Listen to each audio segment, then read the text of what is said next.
My name is Jack Cannell. I'm 11 years old. My passion of wiffle ball came from the love I have for baseball.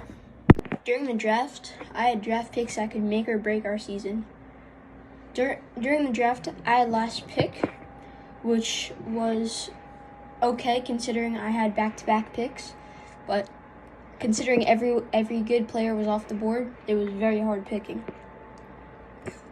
My first pick, I went Carter, and then since I had back-to-back, I went Julian.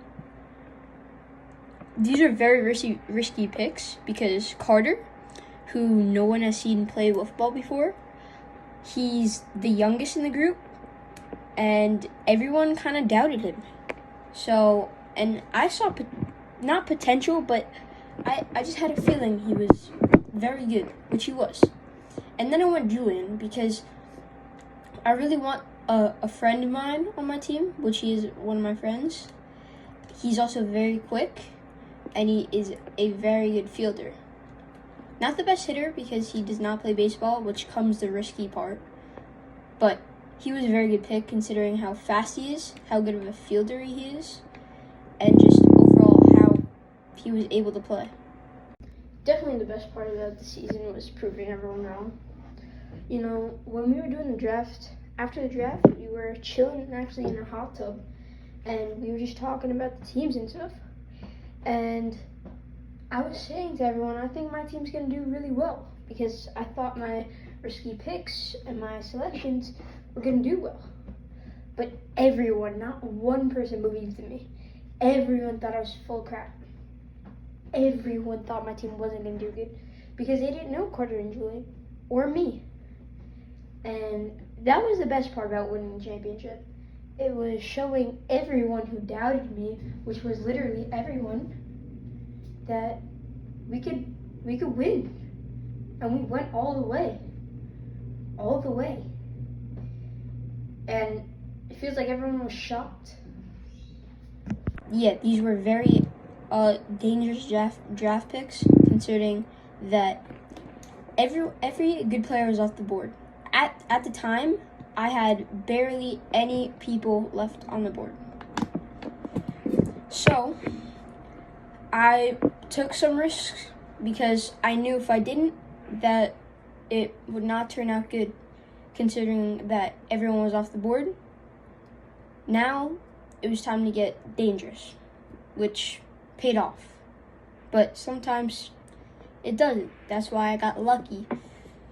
And the Bananas did very well. The approach going into the first game was it was to see everyone's skill.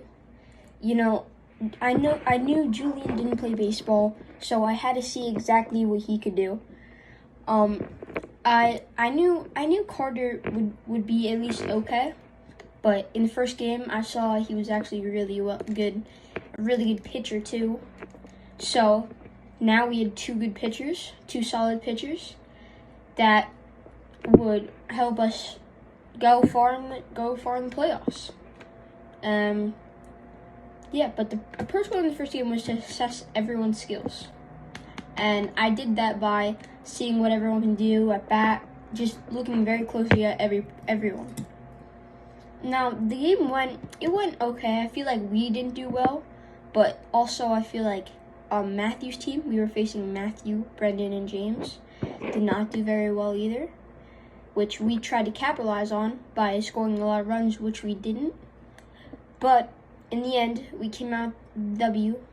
It was a walk-off pick-off move by James.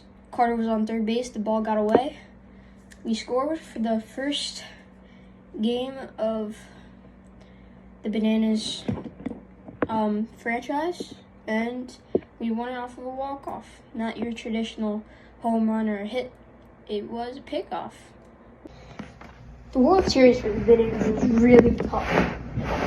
You know, we were facing a very good team of the Wildcats, which was Will, Tommy, and of course you have Jack Cunningham, one of the best pitchers in the league. And it did not go as planned, I'll tell you that. The goal was to win the first game, and then you know, you just have all that momentum going into the second game, And if you lose that, you always have the third game. But that did not go as planned. You see, in the first game, Carter was pitching, and Carter, he won Cy Young. He's obviously a great pitcher, if not the greatest in the league. But he did not have his stuff today. He did not. He was not pitching good, but he just didn't have it. He's a great pitcher. He did good, but for a World Series, he needed to bring his stuff. And he let up a lot of base runners, and he let up one run. And in the bottom of the first, which we were home, he got that back with the 1-run bomb. But in the second inning, he let up more runs. He did not get those runs back. And that's kind of how the first game went. Not as planned. We gave them the first W, which was bad. Carter just didn't have his stuff today. Nothing on him. But, it is what it is. We just got to battle back. Second game, we made it so the same pitcher cannot pitch twice, back to back in the first 2 games, but only in the first 2. Because if you have a really good pitcher, then you could win first and second game. So Jack Cunningham could not pitch the second game. So they put in Will. And basically what happened, it was a home run derby. And we won 11-0, or 17-0. It was something like that. Crazy numbers. And I was pitching and I shut him out. Anyways, I pitched the third game. Because Carter didn't have his stuff. And third game, Jack Cunningham was back at pitching. It was me versus him. 2 very good pitchers. And, it was very tough. Here's what happened. In, I believe, the first inning or so, we were home, so it was top of the first. Carter had an error that let up a run. Which, Carter, he's great. He brought his bat, but not his fielder pitching. But don't worry, he's still a very key player in this World Series. He let up an error that gave them their 1 run, which gave them the lead, of course. And we did not get that run back in the bottom first. So in the bottom of the first, we got 0 runs. In the top of the second, I shut him out again. Well, not again, for the first time, because in the first inning we let up a run. And then in the bottom of the second, we got 0 runs again. So it's going to the third inning, 1-0 then. Then, in the top of the third, I shut him out again. And so we're going in the bottom of the third, 1-0 then. They got their ace on the mound. And to be honest, it wasn't looking good for us. And I remember having a little huddle with the squad again. Me, Julian, and Carter, I talked to them. I'd be like, come this far, cannot go back. Win or lose, we got to go down fighting. Whatever it takes. And I remember Julian said something. He's like, I don't believe in myself, but I need you two to hit some games. Which did not age well, considering what's about to happen. Basically, we work on base. I believe we got 1 out, but we worked walks and a few infield singles. And we actually got bases loaded, 1 out, and it was 1 out or 0 outs. But it doesn't really matter what's about to come next. I believe I just batted because I was batting the leadoff. I changed the batting order in the World Series, and Julian came up. It was 0 outs, I believe. Yeah, so 0 outs, bases loaded. They're winning 1-0. Julian's up, which would seem like, an easy out. He can't really hit, but that really did change. He took, I believe it was a riser, because I was on second base, I saw it really well.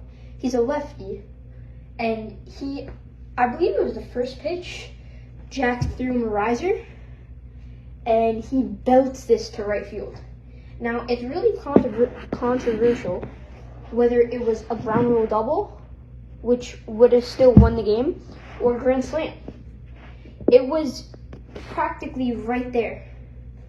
And, you know, that quote where Julian said, "I don't believe in myself, but I need you guys to hit dingers."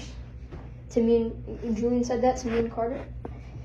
I was like shocked because me nor Carter thought Julian would do this, and he came in clutch, the most clutch person on the team, and he hit that, and I was in shock. I kind of didn't move at first, and then I saw where the ball landed.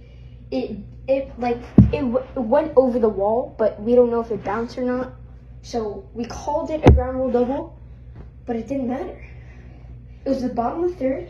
They were up 1-0, and it was bases loaded. So a ground rule double would have gave us 2 runs, giving us the lead in the bottom of the third, which is considered one of the greatest walk-offs of RNWB history.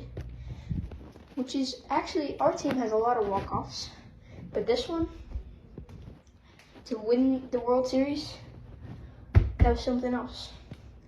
I remember we were all just hype, and I can't believe that he hit it off a jack too. Like, out of all the pitchers, one of the best pitchers in the league left that up, which I could not believe. And I cannot believe Julian belted that for the win, which was insane. Go Bananas! Wildcats suck!